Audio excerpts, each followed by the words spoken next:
आईने हिंदी के एक नए एपिसोड में आपका स्वागत है। और इस वीडियो में हम पहले बात करने वाले हैं कि क्या Bharat S-400 air defence system की एडिशनल 1 से 2 स्क्वाड्रन की तरफ जा रहा है और इस समय इसको लेकर जो दावे किए जा रहे हैं इसकी सच्चाई क्या है। देखिए, मीडिया रिपोर्ट्स की बात माने तो मीडिया संस्थान IDRW की रिपोर्ट में कुछ सोर्सेस के हवाले से कहा गया कि इंडिया इस समय एक्टिवली कंसिडर कर रहे हैं प्रोक्योरमेंट प्रोग्राम को, जिसके अंतर्गत एडिशनल 1 से 2 स्क्वाड्रन जो S-400 एयर डिफेंस सिस्टम की है ये भारत के लिए खरीदी जा सकती है। और ये उन 5 स्क्वाड्रन से अलग ऑर्डर होगा जो भारत ने रूस के साथ किया था। ये स्ट्रेटजी ऐसे समय पर सामने आई है जब हाल ही में ऑपरेशन सिंदूर में S-400 एयर डिफेंस सिस्टम ने अपनी कैपेबिलिटी का प्रत्यक्ष प्रमाण दिया था और बहुत सारे जो अटैक्स हैं उनको S-400 एयर डिफेंस सिस्टम ने विफल किया था। हालांकि इस दौरान पाकिस्तान ने बहुत ज़्यादा फर्जीवाड़ा फैलाने की कोशिश करी थी, जहां पर उन्होंने दावा किया था कि आदमपुर में हमने जो S-400 थे उसको तबाह कर दिया है, लेकिन बाद में प्रधानमंत्री श्री नरेंद्र मोदी जी के दौरे के दौरान ही S-400 एयर डिफेंस सिस्टम उनके बैकग्राउंड में दिखा था,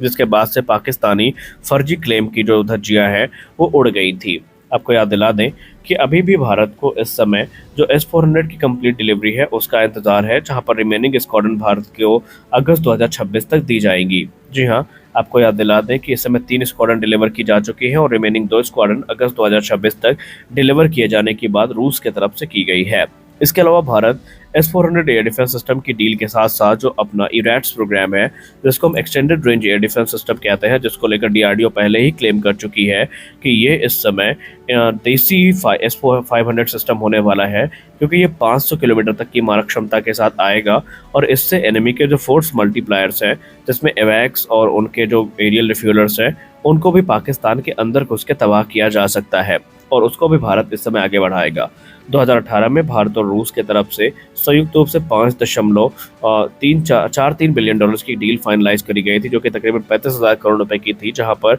5 S-500 एयर डिफेंस सिस्टम की खरीद की गई थी और इनको भारत में सुदर्शन चक्र के नाम से पुकारा गया। और S-400 एयर डिफेंस सिस्टम ने ऑलरेडी अपनी उपयोगिता साबित करी है, जिसको रशिया की अल्माज एंट्री की तरफ से विकसित किया गया है और आने वाले भविष्य में ये जो S-400 एयर डिफेंस सिस्टम है बड़ी संख्या में भारत की ताकत बढ़ाते नजर आ सकते हैं। इसके अलावा भारत अपने इरैट्स प्रोग्राम को भी काफ़ी ज़्यादा तवज्जो दे रहा है, जहां पर लॉन्ग रेंज का surface to air missile system विकसित किया जा रहा है, जहां पर हमें अलग अलग मिसाइल देखने को मिलेगी प्रोजेक्ट कुश के अंतर्गत। या अगर हम प्रोजेक्ट कुश की बात करें तो उसमें हमें M1, M2 और M3 इंटरसेप्टर्स देखने को मिल सकते हैं, जो कि क्रमशः 150 से लेकर 500 किलोमीटर तक की मारक क्षमता के साथ देखने को मिलेंगे और ये भारत के लिए काफ़ी महत्वपूर्ण होने वाला है। इसके अलावा रशिया ने भारत को ऑलरेडी जो S-500 प्रोमीथियस है इसको भी ऑफर कर रखा है और माना जा रहा है कि रूस भारत को इसके बारे में ब्रीफ कर सकता है। लेकिन भारत का जो प्रोजेक्ट कुश है ये हमारे हिसाब से महत्वपूर्ण है, क्योंकि कैबिनेट कमेटी ऑन सिक्योरिटी ने ऑलरेडी मई 2022 में प्रोजेक्ट कुश को एक्सेप्टेंस ऑफ नेसेसिटी प्रदान करी थी,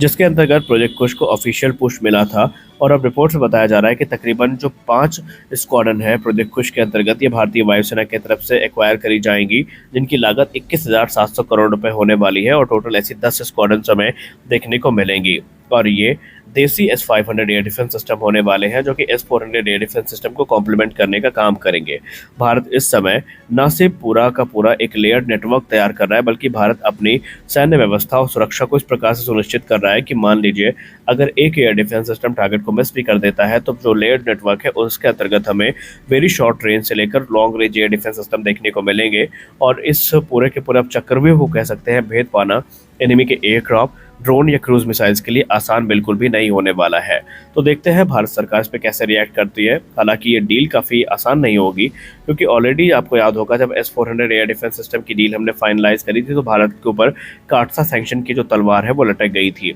लेकिन आज रशियन राष्ट्रपति व्लादिमीर पुतिन ने मीडिया को संबोधित करते हुए जिस प्रकार का रवैया दिखाया है, जिस प्रकार के इंडिकेशंस दिए हैं, उसको देखकर कहीं ना कहीं तो डाउट होता है कि रूस और भारत के बीच में कुछ तो बड़ी बात चल रही है। क्योंकि आपको याद दिला दें, आज ही मीडिया को संबोधित करते हुए रशियन राष्ट्रपति व्लादिमीर पुतिन ने कहा कि हमारे बनाए गए हथियार न सिर्फ परीक्षणों में अच्छा परफॉर्म करते हैं, बल्कि आपने अलग अलग युद्धों में भी देखा कि उनके परिणाम कितने विध्वंसक होते हैं। और उन्होंने ये भी कहा कि इस समय रूस अपने जो वेपन सिस्टम है उनको एक्सपोर्ट करने के लिए मित्र देशों से बातचीत कर रहा है और उनके तरफ से सकारात्मक संकेत भी हमें देखने को मिले हैं। एक्सपर्ट्स मानते हैं कि जब बात रूस की तरफ से मित्र देश को लेकर की गई, तो ऐसे में भारत इकलौता ऐसा देश है इस समय जहां पर सबसे ज़्यादा ऑफर किए गए हैं रूस की तरफ से, और रूस ने जिस प्रकार से एग्रेसिव ऑफर भारत को किए हैं वैसा किसी और को नहीं किया है। यहाँ पर रशियन राष्ट्रपति व्लादिमीर पुतिन के बयान को SU-57 फैलन, S-500 प्रोमीथियस और अलग अलग जो क्रूज मिसाइल्स हैं उनको जोड़कर देखा जा रहा है जो कि रशिया की तरफ से भारत को ऑफर करी गई हैं।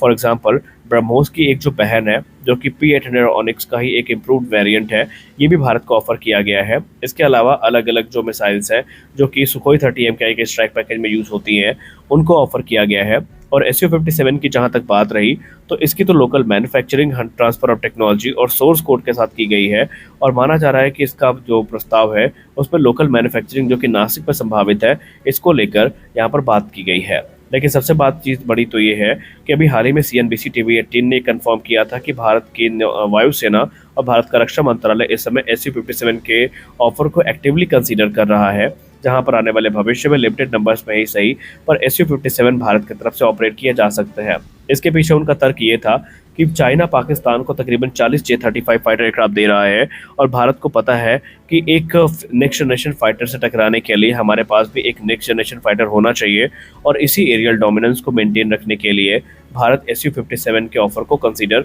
कर सकता है। हालांकि इस समय जो डिफेंस के गलियारे हैं वहां पर दो पक्षों के बीच में काफ़ी बहसबाजी चल रही है। एक पक्ष जो है वो F-35 का समर्थक है और दूसरा पक्ष SU-57 का समर्थक है। F-35 का समर्थक पक्ष ये तर्क रख रहा है कि F-35 अभी भी सबसे एडवांस 5th जनरेशन फाइटर है और इसको एक्वायर करना भारत के लिए काफ़ी हितकर होगा। इसमें कोई संदेह नहीं है और कोई इनकार नहीं कर सकता कि जब बात 5th जनरेशन फाइटर की आती है तो F-35 ने एक बेंचमार्क सेट किया है। लेकिन हमें ये देखना है कि प्रैक्टिकलिटी कितनी ज़्यादा है उसकी हमारे लिए। क्या अमेरिका हमें अलाउ करेगा कि हम मॉडिफिकेशन कर पाए? क्या अमेरिका हमें इंडियन जो कंडीशन है उसके हिसाब से एयरक्राफ्ट को कस्टमाइज करने देगा? क्या हमें इंडिजिनस वेपनरी उसमें देखने को मिलेगी? अभी तक तो इसका जवाब शायद नहीं ही है। अब अमेरिका इस पे कुछ विशेष ऑफर कर दे तो नहीं कहा जा सकता, वरना अमेरिका का इतिहास रहा है कि अमेरिका अपने जो टॉप नॉच टेक्नोलॉजी है उससे छेड़खानी करने की परमिशन बिल्कुल भी नहीं देता। इवन इसराइल की तरफ से भी बहुत ज़्यादा मेजर मॉडिफिकेशंस नहीं किए गए हैं।